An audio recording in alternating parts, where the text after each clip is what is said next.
그래서 저희가 이제 일부에 의해서 이제 2부에서는 과연 일본의 나이 드신 분들 사이에 유행하고 있는 게 뭔지 이런 게 케이스를 한번 알아보는 시간을 갖도록 하겠습니다.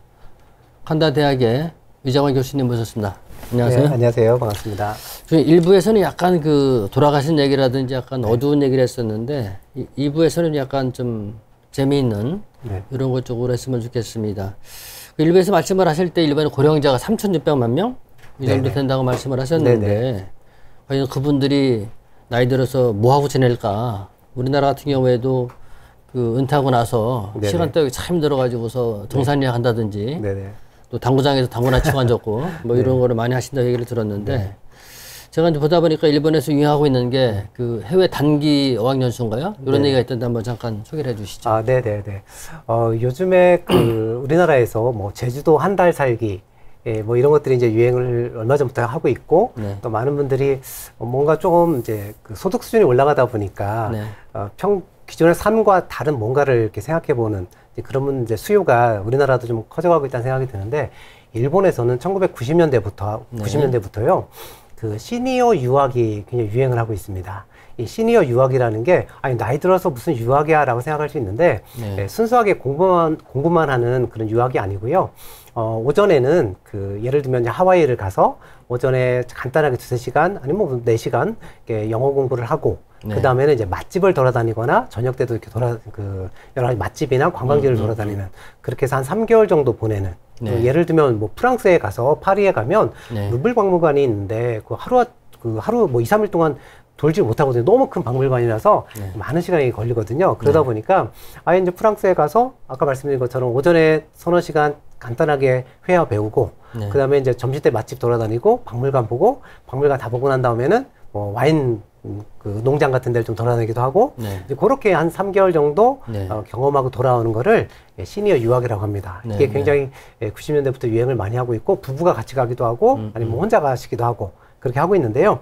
이제 이런 뭐랄까 트렌드가 있다 보니까 유학원에서도 시니어 유학을 이렇게 좀 도와주는 그런 비즈니스가 좀 활성화되어 있고요.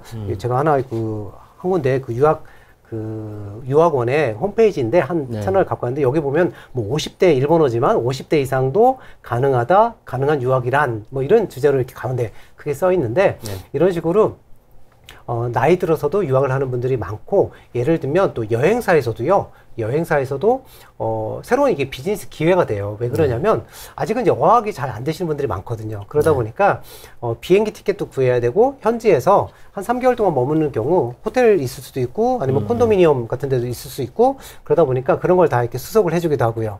그러면서 이제 새로운 비즈니스 기회가 되다 보니까 큰 여행사 홈페이지에 봐도 시니어 유학이라는 하나의 그 카테고리가 있고요. 또 우리나라처럼 뭐 강남에 유학원을 가시면 서울에 유학원을 가시면 젊은이들만 상대하지만 시니어 유학 코너가 따로 있어요. 일본은 그 정도로 이제 많이 보편화가 돼 있어요. 그런데 이게 이제 왜 이렇게 유행을 하게 됐느냐 배경을 좀 더 말씀드리면 우리나라 분들도 몇 년 전부터 해외여행을 정말 많이 다니시잖아요. 일본도 80년대, 90년대 정말 해외여행 많이 다녔어요. 지금도 물론 다니고 있지만 직장인들이 해외여행을 다니다 보니까 길어봤자 한 열흘, 한 15일, 2주 정도 길어봤자 그러다 보니까 뭔가 좀 천천히 여행도 하고 좀 이것저것 좀 여유 있게 좀 둘러보고 그 다음에 젊을 때 내가 꼭 하고 싶었는데 못했던 게 뭔가 했더니 유학을 생각하는 분들이 많은 거예요. 왜냐하면 해외여행을 하다 보니까 언어가 안 되니까 너무 불편한 거야. 그래서 유학을 가서 간단한 회화도 좀 배우고 거기에다가 좀 천천히 여행도 좀 하고 이런 걸 해볼 수 없을까?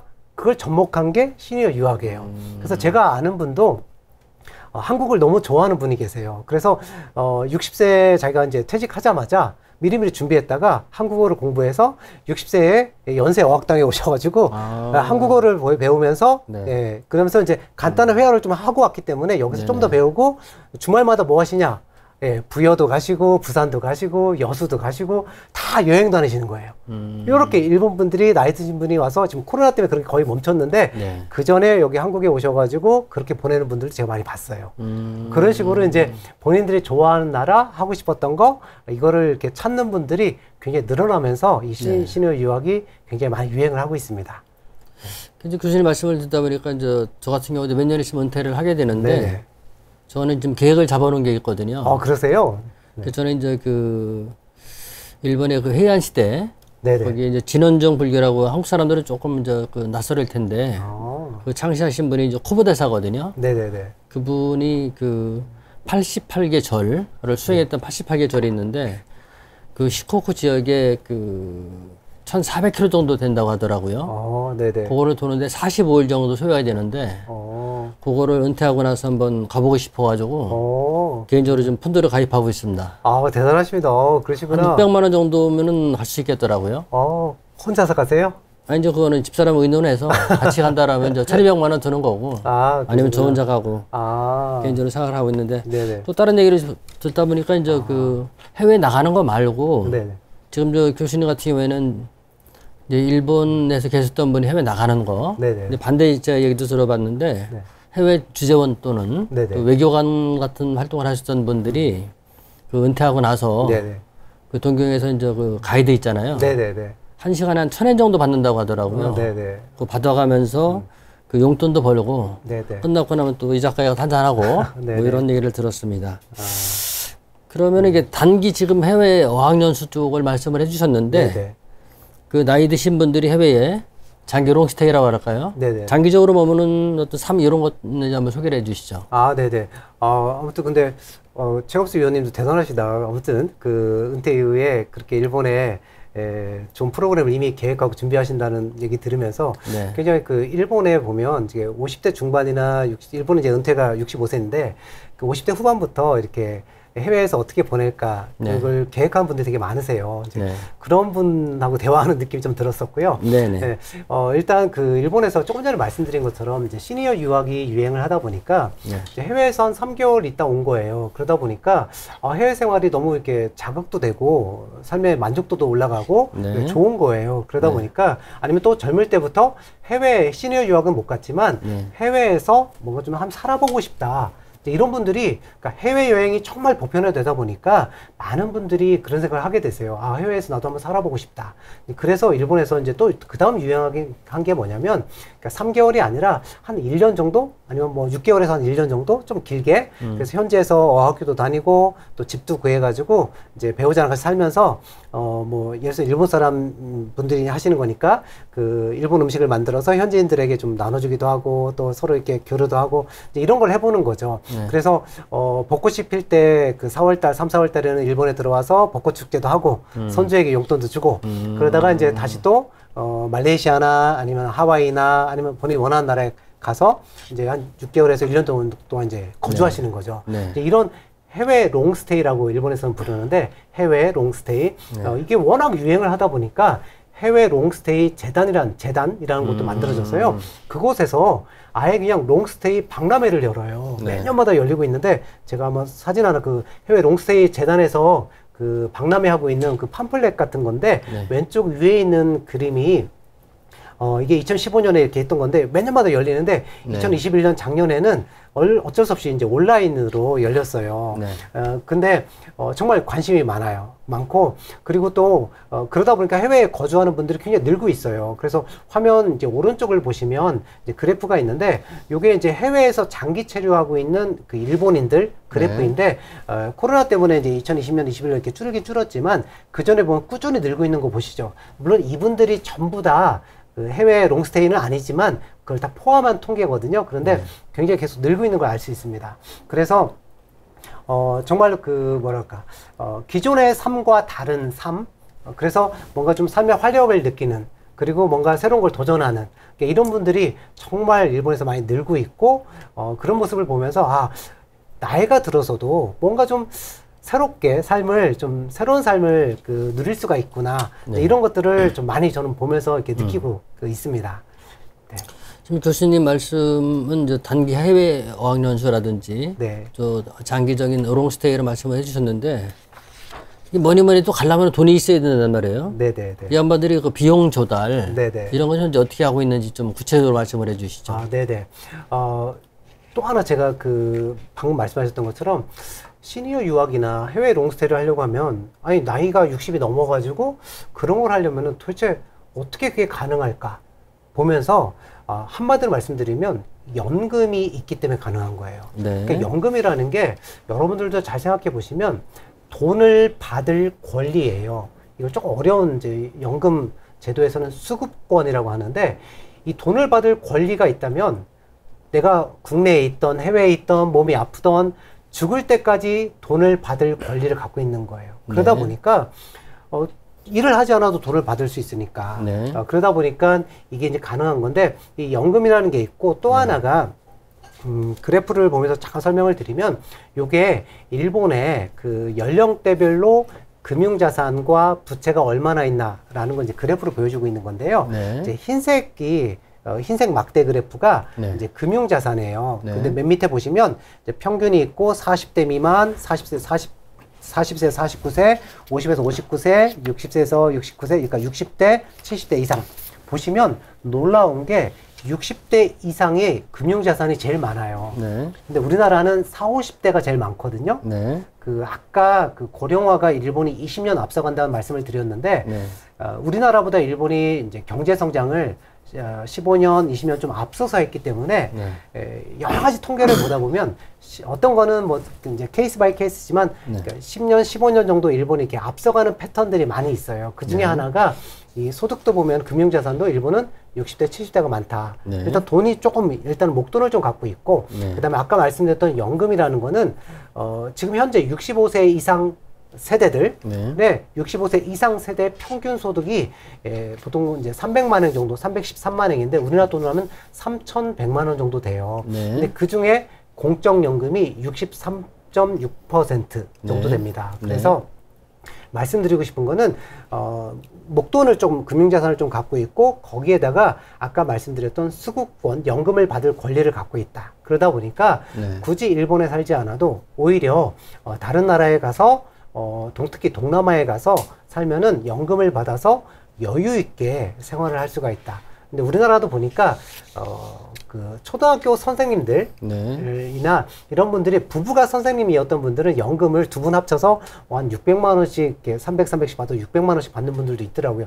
그런 분들은 이미 동남아에 우리나라 분들도 동남아에 가서 이렇게 뭐 골프도 치고 여유 있게 생활하시다가 가끔 한국에 오셔서 자식들도 만나고 손주에게 용돈도 주고 이런 모습이 가끔 있는데 일본은 이제 일반인들도 직장이 대기업 출신이나 이런 분들도 이런 생활들을 많이 누리고 있다는 거죠. 네.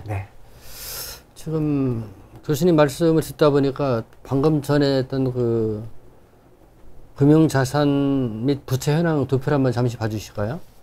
제가 자꾸 의문하는 부분이 있는데 이렇게 보다 보니까 그 50에서 59세 여기 연령대에 되신 분들이 금융자산은 1,100만 원, 우리나라 한 1억 1천 정도 대충 잡고 그 다음에 60에서 69세가 금융자산에서 부채를 빼게 되면 2,300만 원, 2억 3천 정도 되는데 이 차이가 이렇게 큰 이유는 혹시 어떤 게 나와 있나 이게? 이거는 일단은 요렇게 우리나라랑 일본하고 물론 이제 일본이 좀 바뀌고는 있지만은 기본적으로 일본을 여기서 보시면 젊을 때 이제 주택담보대출을 받아서 일본 같은 경우는 보통 35년 대출을 받아요. 대출을 받아서 그것을 계속 이제 갚아 나갑니다. 그러다 보니까 여기 이제 화면 40대에 보시면 금융자산보다도 왜냐면 이제 20대 중반에 취업을 해서 30대 초반까지 일단 목돈을 모아요. 그러면 이제 집을 구입을 할 때 10%나 20%는 내 돈을 내야 되잖아요. 이제 그 돈을 갖다가 이제 쓰게 됩니다.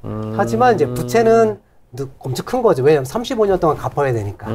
우리처럼 이제 우리나라 이제 주택 가격이 워낙 많이 오르다 보니까 LTV 규제도 있고 여러 많은 규제가 있지만 일본은 거의 규제가 없어요. 그래서 뭐 10% 정도만 있어도 직장만 확실하게 되면 이제 대출을 받을 수 있는데 그러다 보니까 부채가 크죠.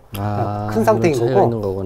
그 상태고 또 일본도 또 하나 바뀐 이제 그 다음에 일본은 잘 아시겠지만 종신 고용이 지금 많이 깨지고 있지만 나이가 들어갈수록 급여가 올라가는 구조가 돼 있어요. 그러다 보니까 나이가 들어갈수록 급여가 올라가고 그러다 보니까 이제 저축 금액이 이제 올라가는 구조가 되어 있는 거죠. 그런 관점에서 좀 커진 게. 잘 알겠습니다. 우리나라 같은 경우에도 보면 이제 국민연금이니 퇴직연금, 개인연금, 요새도 활성화되지는 많이 않았지만 주택연금, 이런 것도 지금 나오고 있는 상황이고요. 하나 또 궁금한 게 요즘 일본 나이 드신 분들 사이 유행하는 일본말로 슈카츠, 네네네. 그 우리말로는 종활, 뭐 네네. 이라는 표현을 쓸 수 있는데 네네. 여기에 대해서 한 말씀 해주시죠. 아, 네네. 그 일본에서 이제 신조어가 만들어졌는데 네. 이 신조어가 너무 그 재밌어가지고 재밌다기보다 야 정말 시대를 반영하고 있구나 이런 생각을 좀 많이 하고 있는데요. 네. 그 종활 이제 제가 화면을 보면서 좀 말씀드릴게요. 네. 요게 이제 화면 맨 위에 보면은 한자로 끝나다 할 때 종자에다가 네. 활동하다 할 때 활자. 아까 이제 결혼 활동할 때 혼활이라는 단어를 말씀드린 적이 있었는데 네. 마찬가지로 이렇게 삶을 아름답게 마무리하기 위한 모든 활동 네. 이거를 줄여가지고 그냥 종활 네. 일본식 발음으로는 이제 슈카츠라고 이제 발음을 합니다. 근데 요게 뭐냐면요, 아까 그 그래프에 일본에서 사망자 수가 계속 늘어나고 있다는 말씀 드렸죠. 이제 잘 생각해 보시면 여러분들 사망자가 늘어났다는 거는 장례식에 갈 기회가 많아졌다는 거예요. 네. 그런데 대부분의 분들이 이제 90 전후에 많이 돌아가세요. 그러면 80대 중반부터 90세까지 이렇게 많이 돌아가시는데, 그러면 잘 생각해 보세요. 장례식에 누가 갈까? 를 한번 생각해. 누가 올까? 네. 90대신 분이 돌아가셨으면 그 자녀는 이제 60대예요. 네. 그러면 그 60대 친구들이 장례식에 오게 됩니다. 네. 아니면 손주의 이제 지인들이 오게 되겠죠. 네. 즉, 60대, 60대 분들이 장례식을 많이 가게 돼요. 사망자가 늘어나게 되면 장례식에 갈 기회가 많아지는데, 장례식에 가서 이제 90 되신 분의 이제 그 아버지가 돌아가셔서 이제 조문을 하러 갔어요. 그래서 친구에게 이제 너무너무 위로의 말을 좀 해주고 싶다. 아버지가 돌아가셔서 얼마나 슬프겠냐 이런 말 했더니 이제 그 상주가 이제 이런 말 하는 거죠. 뭐 이제 나이 들어가셔서 돌아가셨으니까 이제 그거는 괜찮은데 그것보다 너무 힘들다. 왜? 나는 장례식을 좀 간단하게 일본 전통식으로 하고 끝내려고 했더니 살아계신 어머니가 이거를 또 어떤 특정 불교식으로 이렇게 했으면 좋겠다. 또 그 누나가 있는데 재산 아버지가 유언을 안 남기셔가지고 이 재산을 가지고 큰 돈은 아닌데 이거 가지고 또 한참 또 싸울 것 같다. 그래서 이걸 어떻게 해야 될지 모르겠다. 이 장례식 문제 가지고도 많이 좀 트러블이 좀 있었고 네. 끝나고 나면 그 큰 돈은 아니지만 그 상속 재산을 가지고도 또 싸울 것 같다. 이런 네. 문제들을 어떻게 해야 될지 모르겠다. 네. 이제 이런 얘기를 하는 거예요. 네. 근데 이런 얘기를 장례식을 많이 가봤는데 왜? 갑자기 어르신들은 갑자기 돌아가시는 경우도 많거든요. 그러다 보니까 준비되지 않은 상태에서 돌아가시다 보니까 자녀들이 당혹스러운 거예요. 이런 모습을 많이 보다 보니까 장례식 다니면서 안 되겠다. 나는 장례식을 미리 준비해야 되겠다. 이런 것들이 그냥 서서히 이곳 저곳에서 조금씩 나타난 거예요. 네. 이제 그런 활동들이 많이 나타나고 많은 사람들이 하다 보니까 그거를 뭐라고 좀 불러야 되겠는데 단어가 없는 거예요. 그래서 슈카트라는 단어가 만들어진 거고, 그래서 이제 어떤 활동들이 있느냐, 이제 화면에 보시면 네. 이제 많은 얘기들이 있어요. 그러니까 자서전 쓴다는 얘기는 아마 들어보셨겠지만 동영상으로 자서전을 만드는 거예요. 네. 그래서 지금 이 시간에도 훌륭하신 분들이 지금 제가 이렇게 촬영을 해주시고 계신데, 이제 이런 분들이 동영상을 예를 들면 중소기업 사장이고 이런 분들은 어릴 적 사진이라든지 이런 것들을 쫙 모아가지고 음악과 함께 멘트도 넣고 지금 살아계실 때 코멘트도 하고 태어나 자란 분들 자란 그런 장소도 가서 촬영도 하고 이렇게 하면서 영상을 만드는 거예요. 동영상으로 자서전을 만들기도 하고, 그다음에 상속 증여 관련된 거를 미리 그 유언장도 미리 작성하기도 하고요. 네. 그다음에 영정 사진도 미리 찍어놔요. 건강할 때, 좋은 모습일 때, 막 병들고 병원에 있을 때 이런 사진이 아니라 좋은 모습을 미리 찍어 놓는 거고, 또 이제 묘비에다가 한두 줄 이렇게 일본에서는 쓰는데, 거기다 뭐라고 쓸지 그것도 좀 쓰기도 하고, 표현도 생각하기도 하고, 무엇보다도 장례식을 어떻게 할까? 내가 수목장을 할까? 해양장을 할까? 아니면 일반 매장을 할까? 장례식장은 또 만약에 이제 봉안시설은 또 어디다 할까? 이제 이런 것들을 미리미리 이제 견학도 해보고 준비하는 거예요. 그래서 예를 들면, 많은 분들이 수목장을 희망하는 분들도 우리나라도 많이 생기고 있는데, 수목장을 어디서 해야 되지? 우리 집 근처에는 어디에 있지? 비용은 얼마나 들지? 어떤 나무로 하지?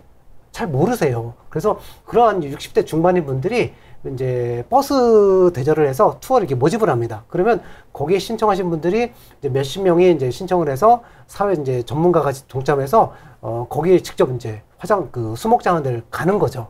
가서 나무 같은 거 소개해주고 비용도 소개해주고 그러다 보면 아 우리 집에서 이 정도 거리구나. 그럼 자녀들이 올 만한 거리가 되겠구나. 이렇게 이제 알 수 있는 거죠. 그래서 이제 이런 활동들이 굉장히 많이 보편화되어 있고 그러다 보니까 종활과 관련된 세미나 그러니까 한 번이 아니라 다양한 활동이 있다 보니까 1회부터 10회까지 해서 뭐 금융기관에서 하는 세미나도 많고요. 전국에서 이 종활 세미나가 굉장히 많아요. 그리고 뭐 신문에도 그렇고 뭐 정말 일본에 인터넷 검색하면 종활 세미나는 전국적으로 열리고요. 종활 컨설턴트라고 하는 직업도 생겨났어요. 네. 워낙에 많은 분들이 이런 활동을 하는데 좀 지식이 있어야 되다 보니까 잘 모르니까 좀 그런 걸 도와주는 분들도 생겨나고 있고요. 네, 새로운 어떤 유행이라고 할 수 있습니다. 좀 종활 말씀을 하다 보니까 관련돼 가지고서 또 보니까 엔딩 노트? 네네. 이런 말도 유행하고 있다고 하는데 그거 한번 소개를 해주시죠. 아, 네네. 이 방금 말씀드린 것처럼 이 종활 화면을 잠깐 한 번 더 보시면요. 네. 여기에 이런 다양한 활동을 하다 보니까 이 활동을 하면서 뭔가 좀 이렇게 기록을 좀 해놔야지 내가 죽고 난 다음에 예를 들면 그러니까 유언장 같은 경우는 자식과 그 재산 문제가 있잖아요. 네. 그래서 첫째는 뭐 땅을, 둘째에게는 집을 예를 들면 민감한 상황이다 보니까 이런 내용 말고 장례식을 이런 식으로 했으면 좋겠다. 아니면은 나는 수목장으로 했으면 좋겠다. 그리고 나는 묘비는 이렇게 했으면 좋겠다. 네. 뭐 이런 다양한 활동들을 정리한 거를 메모를 해두면 자녀들 입장에서도 부모님이 치매에 들었거나 걸렸거나 할 때도 도움이 되잖아요. 네네. 그래서 이제 이런 내용들을 이렇게 메모를 할 수 있는 노트를 만든 거예요. 그게 엔딩 노트라는 겁니다. 출판사에서 만들었더니 이제 많은 분들이 특히 일본 분들이 이제 기록하는 걸 좋아하다 보니까 그 엔딩 노트가 이제 많은 분들이 그걸 구입을 해서 사용을 하고 있는데 그 내용을 이제 화면을 보면서 조금 소개를 해드릴게요. 엔딩 노트에 보면은 뭐 자신에 대한 기본 정보, 예를 들어서 나는 뭐 이력서 같은 거죠. 어디서 태어나서 어느 학교를 나오고 어떤 일들을 하다가 내가 어떤 활동들을 했었다. 이런 걸 또 이제 기록하는 건데 그런 거나 뭐 은행 계좌, 자동이체 정보. 근데 이런 거 왜 쓰냐? 그러니까 노트의 한 페이지에 이렇게 자동이체 정보를 이렇게 기록해 주세요. 이렇게 페이지별로 이렇게 정해져 있어요. 그래서 한 번에 다 쓰는 게 아니라 시간 날 때마다 조금씩 쓰는 건데 이거는 예를 들면 우리 최원수 의원님도 나중에 그 자녀분들이 결혼하고 나면 자녀분들하고 같이 사실 건가요? 그거는 닥쳐봐야 알죠, 그거는. 네네. 근데 대부분의 분들이 같이 안 살잖아요. 우리나라도 보면은. 그래서 자녀분들이, 조금 이제 그러니까 추석이나 아니면 명절 때만 오잖아요. 그러다 보니까, 결혼하고 나면 같이 또 결혼하기 전에도 취업했다고 해서 따로 또 살고 있고 같이 얘기할 기회가 별로 없는 거예요. 그러다 보니까 자동이체를 하고 있거나 여러 가지 많은 보험도 가입해 있는데 엄마가, 아빠가 어떤 종신보험에 가입을 했는지 아니면 자동이체에 뭐가 있는지 몰라요. 그렇기 때문에 그런 것들을 이렇게 노트에 잘 메모를 해두면 혹시 나중에 부모님이 치매에 걸리거나 갑자기 넘어져서 뇌출혈이 발생해서 돌아가신다 할지라도 이제 이런 걸 가지고 이렇게 좀 대응을 할 수가 있는 거죠. 그래서 이제 자동이체 정보 같은 거, 가입보험, 여러 가지 항목들이 적혀 있는데 또 반려동물도 적혀 있는데 이건 뭐냐면요.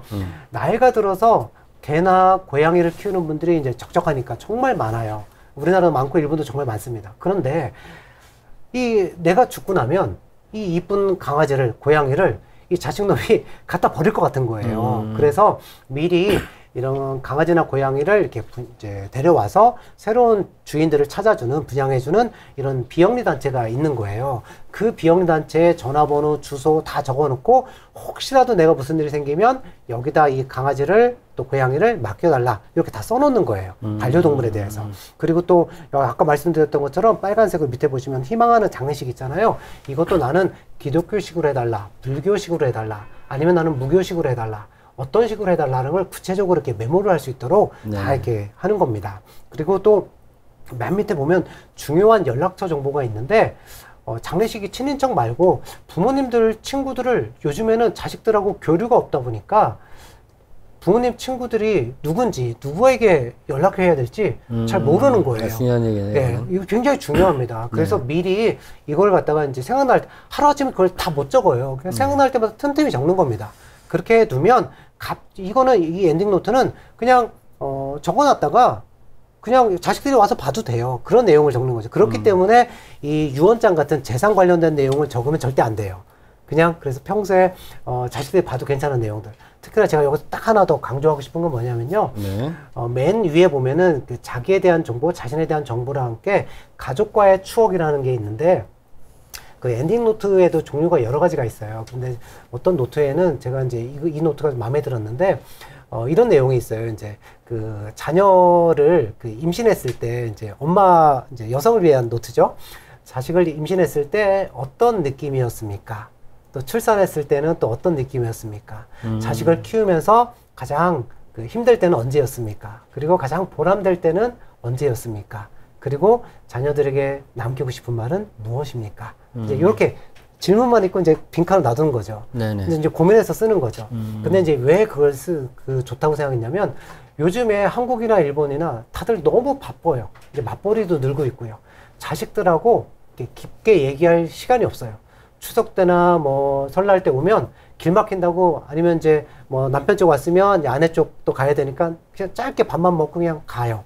그러다 보니까 서로 이렇게 깊게 대화할 시간들이 없고 또 말로 부끄러워서 말하기도 좀 어렵고 그러다 보니까 네. 이런 것들을 좀 적어두면 자식들이 아 그랬구나. 우리 엄마가 우리 아빠가 나를 키울 때 이런 생각을 하셨구나. 그리고 이런 말씀을 나에게 남기고 싶었구나. 이제 이런 대화들을 우리나라 분들도 거의 안 하고 있더라고요. 일본도 비슷해요. 그래서 그런 것들을 좀 적어두면 부모님에 대한 새로운 생각들 또 알게 되는 좋은 계기가 되지 않을까. 그래서 여러분들에게도 이런 것들을, 이런 항목들을 굳이 뭐 책이 아닐지라도 저 같은 경우도 이렇게 파워포인트에다가 그 질문 하나씩 다 써놓고 이렇게 메모를 해놓고 있는데 그러면서 네. 수정하기도 하고 그런 식으로 해서 나중에 출력해서 이렇게 제본을 갖고 있어도 되고요. 그렇게 편하게 한번 적어보시면 어떨까 추천을 드립니다. 그 교수님 말씀을 들으면서 새롭게 아는 것도 있었는데 이번 2부에서는 이제 그 요즘 일본 시니어분들한테 인기 있는 게 어떤 게 있을까 해서 그 해외 단기 어학연수라든지 장기 연수 그 다음에 그 연수를 다닐 때 비용 조달은 어떻게 하는지 그 다음에 그 일본 사람들한테 요즘 인기 있는 슈카츠 문제라든지 엔딩 노트 이런 것들을 알아봤는데요. 그 일본의 사회를 바라보면서 우리나라도 나름대로 노후를 대비하는 이런 것들을 한번 생각해보는 시간이 됐으면 좋겠습니다. 잠시 후 3부에서 뵙겠습니다. 고맙습니다.